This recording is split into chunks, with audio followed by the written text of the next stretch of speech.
Hey guys, welcome back to Farming Up the Hill. I'm Ron. We're getting ready to set up our beehives. We're going to level out a couple spots here. One of the reasons we've chosen this spot is because there is actually a lot of wildflowers in here. So they already started coming up, which is a little early. We've got succulents that have them, but right down in there. Thanks, Vern.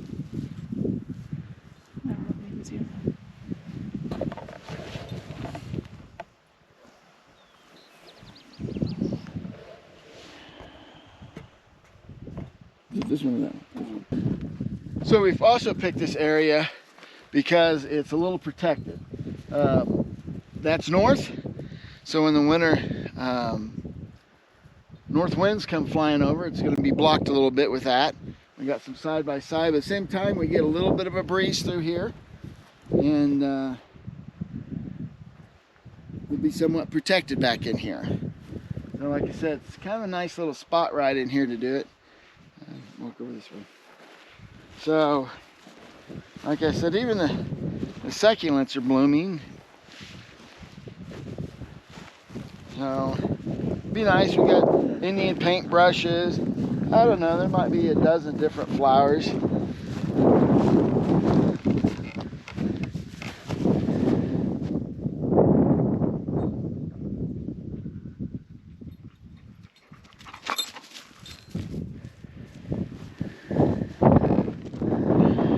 We got a lot of those little cactus type things. So you can see they get a little cluster of flowers. They're opening up. Of course, they're new hives, so we'll be feeding them the sugar water, just plain old sugar water.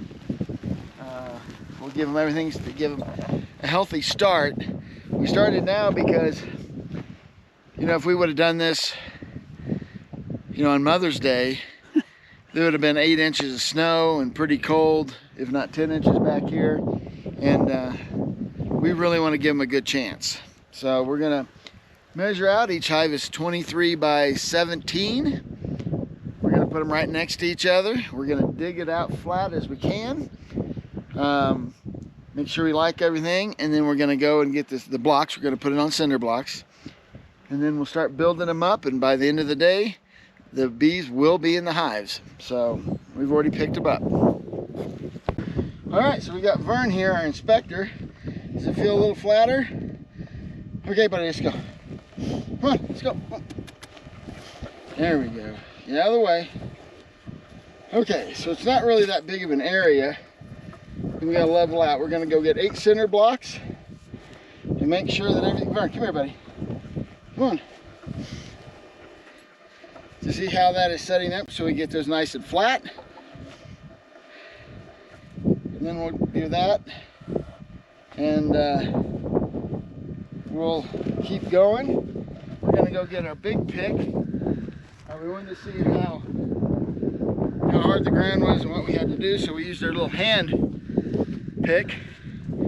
Worked pretty good, but we'll get the big one when we go by the shed and get the cinder blocks. So anyway, we'll get moving and get to the next part. All right, guys. Well, we're gonna, like I said, we're gonna go get our back up a little bit so I get this reverse off.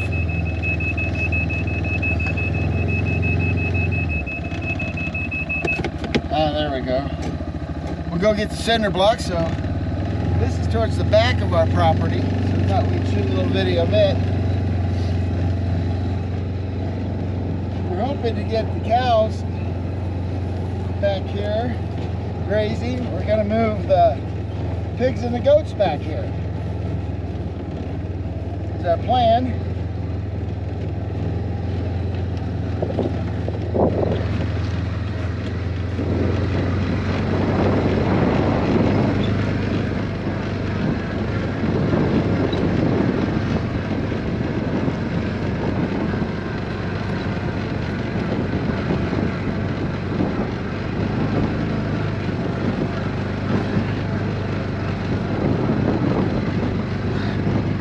Not flat by any means, as you can tell.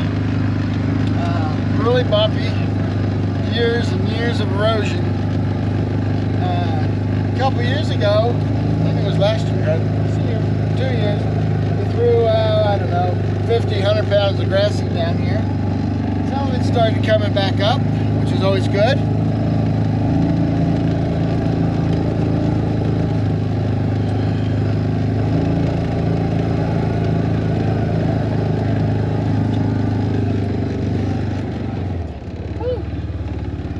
This is, it might be hard to see, but you might be able to see that grass. That's some of the seed that we actually put up and came back from 2 years ago. So, happy to see that.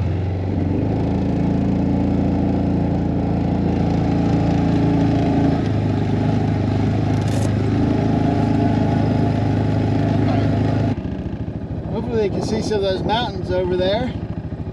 Lots of snow still on them. I would anticipate probably mid-July when we'll probably stop seeing the snow up there. It'll melt off. We'll probably get 2 or 3 small snows up there before then too. So, all right, so we got the blocks. Went and rounded them up because, you know, we got a ton of them. We use them for a lot of different things. I do want to show you things when you're on a farm. There's not such a thing as a one-use item, no matter what it is. You hear about it, you know, cities, oh, we got to get rid of one-use items. And on a farm, I don't think there is such a thing as a one-use item. So I'm going to show you the way we use things for multiple things. So here it is, a farmer's cup holder. It is just a feed scoop. Stick it down the hole, stick your drink in it, and there you go. So, you know, we look at stuff, we use blocks for different things. We're constantly inventing ways to use things we have already to what we need. And, you know, we want to be regenerated. We want this land to start really growing some grass. We don't need it to be what it's in, you know, southern Missouri, New York, where they're getting 30, 40 inches of rain a year. But we like to get rid of the bare spots. We like it to grow, you know, halfway up to our knee, and maybe to our knee. That'd be nice. But bring this land back to what it was. And, you know, back 40, 50 years ago, this literally was Timothy hay, and it came up to your thigh, up to your waist. Now, they had a little more water back then, and the earth has changed, but it'd be nice. We're going to get the cattle out here. We're going to start composting all the manure. We're going to have a winter pasture. You know, I watch a lot of YouTube. I read some books. I Google things on how to do it, and every place is different. And I've seen them be able to take part of the desert in Arizona, in places like that, and actually get grass growing. It takes a while and it's a lot of hard work, but people can do it. So, you know, West Virginia, North Carolina, you know, they have to work at this no matter where you're at and how much grass or rain you get. You still got to work on making sure that the ground is good. You know, that's one thing that we're really trying to do. Is grow some good food. Feed people the stuff that used to be fed to us years and years ago, when broccoli was greener and the nutrients, the vitamins in it, were 10 times what you're getting at the grocery store now. You know, just things like that. I want people to be able to have eggs and chicken meat and duck eggs and turkeys and beef and pork and goat's milk and goat's meat and whatever else we're raising. To have a chance to actually have some good nutrients, good flavor. And we're not worried about a pandemic that's shutting down grocery stores because, you know, it's a pandemic and they're shutting down the processing plants. And people are panicking because there's no food in the city. That's what we want to do. We want to bring the opportunity to feed a group of people. We're not going to be huge. We don't have the land and we don't have the resources up here. But you know, if we can feed a good portion of people in our area some quality food, it's going to be a little more expensive than what you're getting at the grocery store by all means. But the stuff you're getting at the grocery store isn't going to be 10 times, our food's going to be 10 times better. It's going to be better for you. It's going to be better tasting.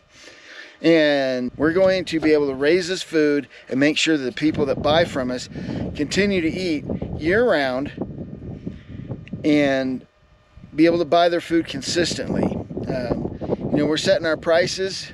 We don't plan on gouging people. We're not planning on when, you know, chicken eggs go back up to $12 a dozen because the bird flu went through and nailed the biggest egg laying facilities in the United States. The only reason we will raise our prices is because for some reason a feed cost goes up, something of that nature. But we're going to go up and down with them, guys, and we're trying to make sure that we can consistently have the same prices. So when the egg prices go way up or the meat prices go up, we're pretty much the same. Very small variance, but you know, you want to see some of these eggs in the big cities around here. They're going anywhere from $8 to $12 a dozen for the eggs we're selling, and you know, we're selling them right now at $4 a dozen in most cases. So it's amazing at what the commodity sales are doing. The hard part for us is like our pork. It's going to be a little more expensive. We probably won't make much money on it, to be honest with you, because we can't compete with the commodity. But at the same time, people complain about, you know, their chickens being in little cages. You should see how they raise pigs for the commodity industry. So they're doing it way different than how we're going to do it. So if you're raising it differently and feeding them differently and things of that nature, it is what it is, and that's what we're doing. That's why our food is different than everybody else's. So in the commodity industry. Anyway, when we're going to get together, we're going to start getting this beehive set up so we can get the bees in it. Okay, so now we got the first 3 set.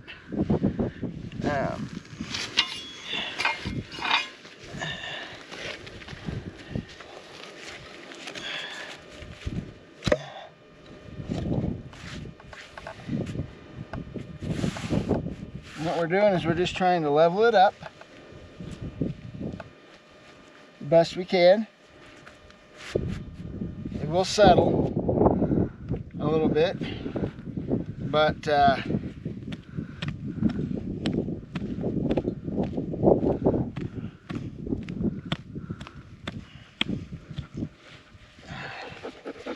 we'll get to do a lot of this. We'll put another block in here, but just a blast from the past. Hey, Vern, is we got a tool from Kmart.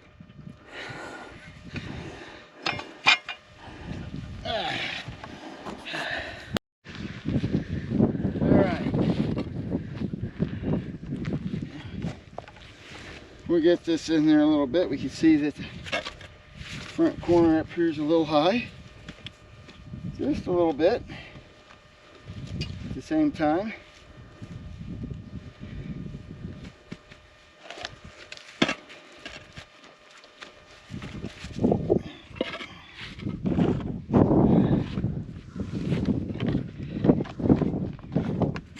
So we got to be over 23 inches. Which we're at 23 5/8.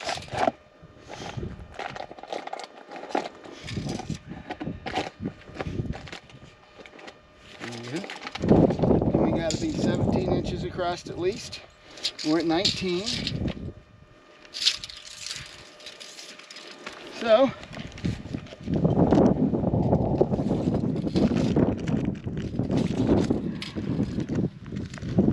there it is. We'll come back, we'll end up doing a few things, and then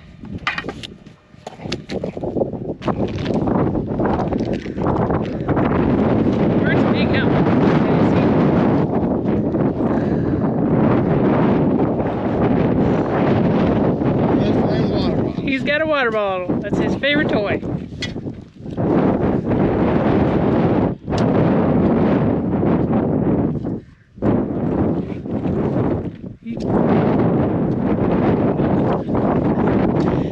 He keeps everything interesting, for sure. Yes, he does.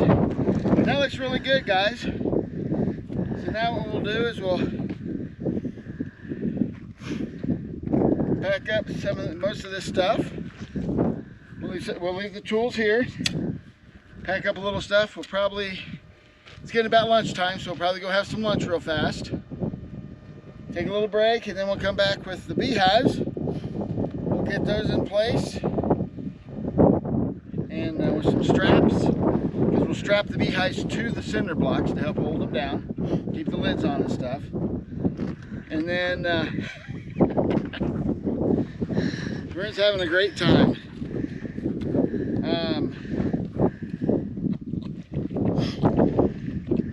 We'll get the sugar water made up after that, and then we'll get the bees in.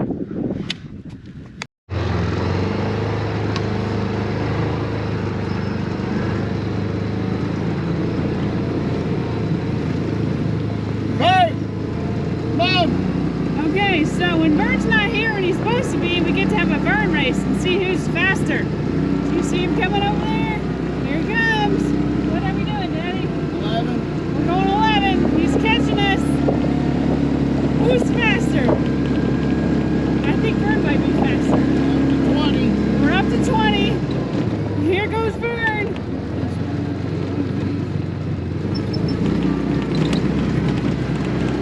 Here he comes.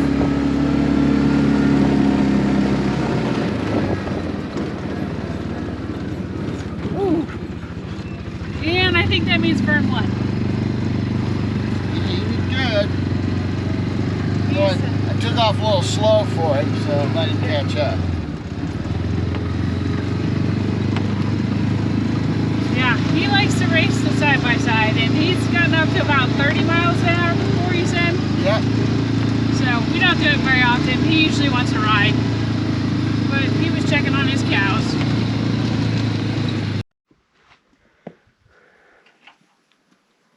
Alright, I hope you enjoyed this video. Please like and subscribe. We'll see you next time.